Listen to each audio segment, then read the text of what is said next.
मित्रांनो, ball out आहे आणि प्रत्येक टीमचे 3-3 प्लेयर गोलंदाजी करणार आहेत. त्यामधून जो संघ विन होईल तो डायरेक्ट सेमीफायनलमध्ये प्रवेश करणार आहे.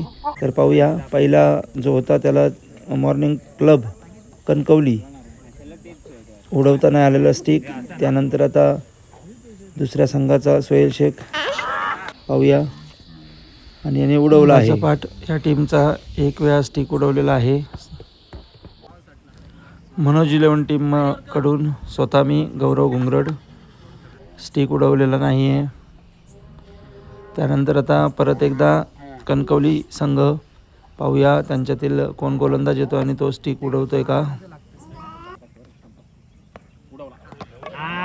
आणि मॉर्निंग क्रिकेट क्लब कणकवलीच्या गोलंदाजाने सेकंड चान्समध्ये स्टिक उडवलेला आहे. तर पाहूया आता पुढील संघ. पाठ संघाच्या गोलंदाजाने सुद्धा स्टिक उडवलेला आहे. त्यांचे 2 झालेले आहेत. कणकवलीचा 1 आणि मनोज 11 0. प्रगणेश गुरव. तर पाहूया, मनोज 11 संघाचा प्रगणेश गुरव दुसराही चान्स गेलेला आहे. दुसऱ्या चान्समध्ये सुद्धा मनोज 11 संघाच्या गोलंदाजाला स्टिक उडवता आलेला नाही आहे.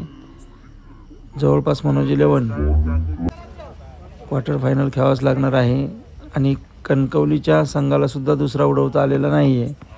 त्यामुळे पाठ संघ 2 वेळा स्टिक उडवल्यामुळे पाठ संघ सेमीफायनलमध्ये क्वालिफाय झालेला आहे. तर मित्रांनो,